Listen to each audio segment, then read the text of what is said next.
Alright, I'm gonna try to sing this one for as long as I can, but I'm gonna make the simplest C# program. So first thing I need to program C# is Visual Studio. So I go online and I see where I could download it. And look at that. Right away, the first thing is here. So I go to download, and here is a free version that you can download. After you download it, I've already done that. After you download it, then you will have the install that runs.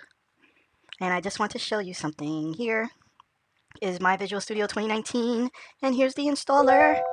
The installer is going to give me a chance to customize my Visual Studio.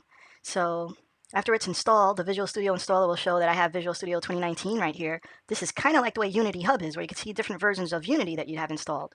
Now for the 2019 version, I could see exactly which release I have of it. I click the Modify button, and I could see what components I have in my Visual Studio. So right here, I could choose by workloads, like what do I want to do with Visual Studio. And here I have ASP.NET and web development because I have my omarvision site that I work on. Here's Python, Node, Azure. Azure is like Microsoft's web server stuff. I have .NET desktop development, so I could make a program that just runs on my computer. And here's C++. There's all these different modules. And then right here, this is a module for Unity. So when I downloaded and installed Unity, it put in the game development with Unity, and it was automatically checked, you know? So this is the thing that gets my Visual Studio 2019 to work with Unity. If I download this thing right here, and there's other stuff, like if I want to use Visual Studio to program, database things here. And anyway, there's all these like options. So what I have, I just wanted to show you that. And let me keep on singing, because now I could actually launch Visual Studio here from the installer. Or what more normally will happen is I'll just always scroll down here to Visual Studio and click this. So the simplest Visual Studio program that I could make, the simplest one, I consider the simplest things console programs. So I here said I want to create a new project, and here I could pick the language, C#, because I'm just going to use C# because that's what we're using in Unity. We use C# scripts, and this is for Windows. And then I could pick the type of thing, and I said console. So after my Windows installer, these are my choices for console app. There's the .NET Core, and there's the .NET Framework one. So I know the .NET Core is new. It's not that new, but it's like about 2 years old now. And it's so that you could code with Visual Studio and aim your code to work on Linux, Windows, Mac. It has different targets when you write .NET Core stuff. But before .NET Core came around, there was the .NET Framework stuff here. And this is just writing a console app for Windows. All right, so I'm going to make a new project using this one. So I'm going to click that and say next. And it's going to ask me, like, what's the name of my project? And I'm going to call it Console App 2. And the location, I'm going to put it in my Omar folder. And if I wanted to pick a different place, I could just use Browse. And the project's named Console App 2, and the solution is going to be named Console App 2. So a solution is higher up on the hierarchy, and projects are parts of solutions. Just think like that, okay? And since this is a .NET Framework console app, it's like, what version of .NET Framework am I going to use? And there's all these versions. So now I could just say create, and Visual Studio is kind of going to whip up a console app program right here. So we can see that things are in levels, like I said. So this is a CS file. That's what the files are for C#. Their extension is .cs. And every file here, just like it does in Unity, it has a class. But here in this console app program in C#, we have something called a namespace. That's because, let's take a look over here at the files that were created for us with this console app. So remember, it made a solution and a project. This is the solution at this top level, and then inside the solution is one project, console app 2. Whoop-de-doo. And here's our one C# file. Bam. So I double click on the C# file, it brings me here. So let's see what we have. It's a file named program.cs, class program, and then here's one function called static void main, and it takes a string of arguments. So this string of arguments, these are like command line arguments. For example, if I go to my command line, I type cmd and I have this black window. This is what this program does. It kind of starts up a command line program like this. So let's run it right now. This is the code that the wizard made. It should be compilable. So let me build it.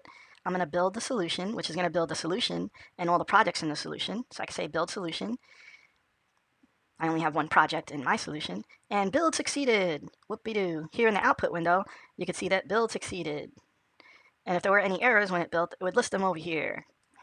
So this code that the wizard made, the build succeeded. Now if I want to run this console app program, which is just default code here, what happens? Let's press start, and that'll run the program. The window opened, you saw it, and then it closed right away. I'll do it one more time so you can see this. The console window opened and it closed right away. That's because there's no commands in here. So basically, this program starts up. It comes in here. I'm going to put a breakpoint so you can just see what happens, all right? I'm going to put a breakpoint right here at the static main. Now when I press start, this little red dot that I put a breakpoint, the program's going to run, and then this little yellow arrow says the line that the command is up to, and it's up to here, main, string arguments. The arguments, there's none. See, string says 0 right there. And now there's no commands in here, so the program runs through this function, it finishes that function, and basically there's no more code, and the program closes. So yeah, that's great. The program just closes on me. So let's put some commands here. Now, you see over here these using statements. These using statements are including code from basically the Visual Studio install. So system, all these things are including different code. If I take them out, then I really don't have any code in my program except the code that is right here before me. Now, I want to actually put a message to that, well, I want the window to not close on me right away. So what I was doing, I went and looked up this console class, and that's part of the system namespace, right? So you know how I just deleted the using system? If I don't have the using system there, but I want to use the console class methods, which, does it list them over here in this page? Well, here you can see console, properties, methods. These are all the functions that console class has, right? So let me try to use console. Console dot. And it doesn't know what console was, and as a matter of fact, Visual Studio changed it to console app because that's the closest thing that it knows with the name of console. Console app, console is part of the system DLL that we saw right here at the top. The namespace is system. All right, see how this program, the namespace is now going to be console app. There's other code written when you installed Visual Studio in the system namespace. Now from the system namespace, I can press the dot, and these are members of the system namespace here. And console should come up. Yep, there it is, console class. Now I can press dot, and now from the console class, these are the properties or the wrench, functions are, or methods are the cube, and events are these lightning bolts. So let's see if there's one that kind of like gets a key press, like waits for me to press a key. So maybe there's something called read key. Yeah, there we go, read key. Reads the next character from the standard input stream, which is my keyboard. So I'm going to say read key, and I put a parenthesis, and I see that there's a version that doesn't take any parameters, but there's 2 versions of read key. Let's see what the second version does. It takes a bool intercept.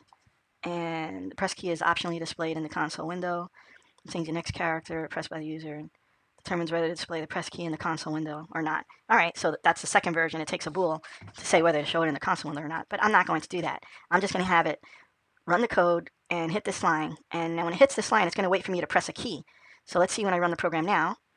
The window opens up, and it stays open. It doesn't shut down right away. And why is it not shutting down right away is because it's on this command right here, read key. It's waiting for me to press a key on my keyboard. So I'm just going to hit my keyboard, and then the program ends. So I could show you that stepping through. I'm going to try to put a breakpoint on line number 6 here, and it could only go to 7, so it put the breakpoint on the nearest line 7. Now I'm going to press run with this breakpoint, or start, I mean. And you can see that this yellow dot indicates, this yellow arrow indicates that we're on line 7. And then we're on line 8, which is System.Console.read key. And when I press to step to the next command here, what happens? It doesn't go to the next command yet. It kind of went here to the program, and it's waiting for me to press a key. I press a key, and now it comes to the next line after that. We know that this is the last line in the program as the program flows through, so the program actually ends. Whoopee! We're getting the hang of it. Now if I want to write another console command, that one was read key. Let's tell the user that they have to press a key to end. So let's do it again. I'm going to have to type System.Console. Writeline. This is good. Writeline. I could write a bunch of characters. So I could give it a string. Wow, look how many versions of Writeline there are. Let's see, there's 19 versions. Integer, a long, a string and an argument, a string and a parameter. There's so many versions, but I'm just going to use that version. Let me do it again. If I want to see that little thing come up, is like I have the Writeline, and just when I put in the parenthesis, it brings up this thing here. Now, at first, this is just writing a line. It's just going to like put a return, but I want it to actually put a message. So I'm going to put the quotes to, define a string. That's what the quotes do. And then I'll just say, press any key to exit. So the program exits. And let me just make this wider. I didn't know why it was so small in the first place. Let's make this bigger. Every command has to end with a semicolon. That's why there's this little red squiggly right here. So I'll put a semicolon, and squiggly went away. Visual Studio can understand that. Now if I run this, what happens? I run it.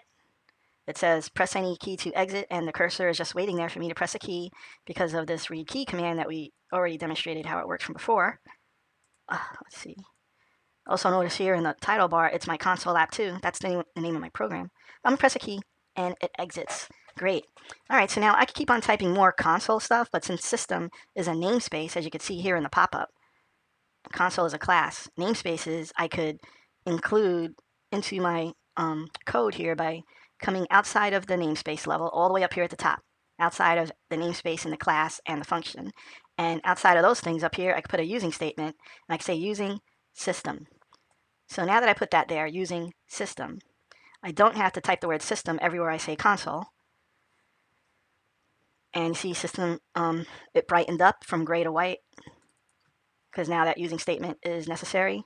And then over here, when I put my mouse over console, it knows that it's a System.Console because I put this using system here. If I take away this, these two slashes make this a comment, which means Visual Studio does not try to read or understand what's after the comment. Now these have a squiggly because Visual Studio does not know what console is, since I don't have the using system statement and I don't have the system over here. So I'll just put this back because it's an easier way for me. That's what usually happens. If you're going to be using functions from the system namespace a lot, then you just use using system instead of typing system.console, system.console. Here in this example, it's really easy. It's really straightforward. But when you have more and more lines of code, like most programs, they'll have thousands, tens of thousands, hundreds of thousands of lines of code.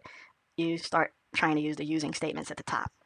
So I could say here that this using system is there for console, just to remind me that that's why I put this using statement here, so the console things will work. That's just a comment to help me. So let's try some more console things in the simplest of stuff. Let's have the computer ask us a question. So first we'll have to write the question to the command window, to the black window that we saw, and we'll say, please tell me your name. Okay, with a question mark, right? It's gonna ask me a question. So after it says, please tell me your name, I'm going to have a command to get the name from the user. So let's see what console has as a command. There's read line. Okay, let's try that, read line. And it takes parentheses, and you can see here that it returns a string. That must be the string that the user typed in. So let's say that string name will equal console.readline. All right, so string name is making a variable. So as a matter of fact, let's just put that on a line by itself, string name. And then name is going to equal console.readline. Now before I put this name equals, did you see that there was a little squiggly line underneath name? Let's do that again so you can see that squiggly line. So see, I don't have the word name here. So this green squiggly line, let's put our mouse over that, our cursor over that, and it says the variable name is declared but never used. Isn't that great? Visual Studio is telling us that, hey, I made a variable, but you're not even using it, so you could delete it if you wanted to. That's cool. And then, of course, this is here because as Visual Studio reads this line, colon, reads this line, colon, then all of a sudden there's this weird equal. That doesn't make any sense to it. So what is it saying? What's the red thing saying? It's saying invalid expression equals. Yeah, because after this period, then there's another command starting with an equals. Visual Studio doesn't know what that means. So I fix it because readline outputs a string, as you can see right here, console.readline. So when that command finishes, I'm going to set the value equal to name and continue. All right, and then after that, let's say hello to the person. So let's say hello. Now I could put as many spaces as I want when I'm writing the C# code. I could put as many spaces, I could put no spaces between the lines. C# doesn't care. You see, there's no red squigglies. It could still understand what is typed. I could even do this. I could even go like this and press enter if I wanted to a couple of times. And C# still knows what that means, because all C# cares about is there's a word, there's a symbol, there's a class with a method, and the end of command. It doesn't care about the spaces. So this will still run. See, there's no red squigglies. But being the person that I am, I'm trying to read the code. I want it to be easy to read. So I am the one who does this, that I put the things on the same line like this. Or I kind of put a space. I'm doing it for me, you know? So here it asks a question, then here I get the name, and then, I'm putting spaces so it makes the code easier for me to read, but C# doesn't care. So now let's say console.writeline. Hello. Hello, that's a string, plus the variable name. Let's make it show that on the screen. It says the string hello, then a little space, and then the name string, which is a string right after that. Okay, let's see how that works. Let's run it. So the window comes up, please tell me your name. And my name is omarvision. And then I press enter and it says, hello, omarvision. Press any key to exit. And the program ends. Good. Maybe let's make it ask us another question, right? So let's see that this is the question one. Question one. And then after it says hello to me, let's put a little space in the console window, like a little enter. So we'll say Writeline, and we'll use the version of Writeline that doesn't take a string and see if that gives us a space before it says press any key to exit. Let's try that. I press play. Please tell me your name. omarvision. Enter. Hello, omarvision. See, then there's a space, and then it says press any key to exit, and there's the cursor waiting for me to press a key. Boop, boop. Now let's try another thing. Let's ask us how old are you? Console.writeline. Oopsie, I spelled it wrong. Writeline. How old are you? Okay. And then let's get an integer for the age. Okay, so we'll make a variable integer age. And it's not being used yet, so it has that green squiggly, but it's going to be used right now. Age equals console.readLine. And I typed it wrong. Let me just pick that. Read line. Now there's a problem because C# is type sensitive. Type sensitive. Readline returns a string. My variable was a string. Everything's fine. Readline returns a string. My variable is an integer, which is a number. Everything's not fine. So somehow I have to turn this string that's returned from readline into an integer. I wonder. Dot, what functions do I have? Let's look through and see if there's something to convert. But I don't see anything here to convert. No, I do not. Converting or integer. No, I do not. So I could go to the internet, try to look up some help over here on converting a string data type to an integer. So I probably could type something in the browser, C# convert string to int. So I could see how can I do that. Here is the first link, how to convert a string to a number. Let's see if this helps us. Ooh, there's so many words. Jeez. So much code, so much code. I could read through that, or I kind of go back, and I know Stack Overflow usually has a very succinct answer, so I'm going to check this one out. Stack Overflow. Somebody says, I have a text, I want to convert it to an int. How can I do this? And then answers, try this. Now this answer is going to work, most likely, because there's a check mark over here. This is a good sign that this is going to work. So there's two ways I could do this. It says here, int x equals int32 parse the text, or int x equals 0, int32 try parse, and then put the value out. There's a couple of ways. This one is like one line. I like this one. It's kind of short. So I'm going to try that, int32.parse. Okay, so int32.parse, and then it takes the string right there, and then this parse should return an int, okay? And my red squigglies are gone. So now it has the age, and the age is an int. Now let's see. Let's save the computer answering back to us hello. Let's take that out of there. So first it questions the question 1, and then question 2. Okay. And now it asks us 2 questions. It knows our name. It knows how old we are. Now let's have it give us a message back. Okay, that's a comment, guys. So I'll say console.writeline. Wow. Wow plus the name plus You are plus the age plus old. Okay, like no matter what, the computer's gonna say, you're old, you're old. And let me move this over a little. Okay, so the computer's gonna print that out. And then let's just give it, matter of fact, let's get, after question 1, we put a space, right? So this is just gonna give us a space. And then question 2, let's also give it a space after that. And then now there's no question. Now the computer's going to talk back to us and say, wow, you're old. And then we'll give it a space after that. Okay, and then it's just press any key to exit. Let's see what happens. There are no squigglies. Let's see what happens, okay? I press play. Tell me your name. omarvision. How old are you? 5.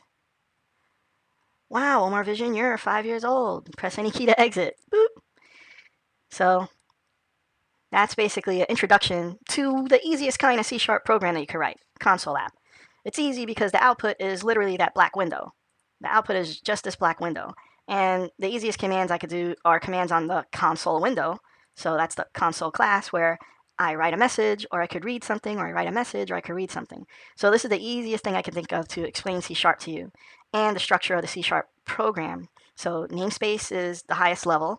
Then within namespaces, you have classes. And within a class, right here we have a, well, this is a method or a function, okay, that takes some parameters. So here's another thing. Supposing, this thing goes through and it asks me a bunch of questions, like, a dozen questions, and this function just gets longer and longer and longer.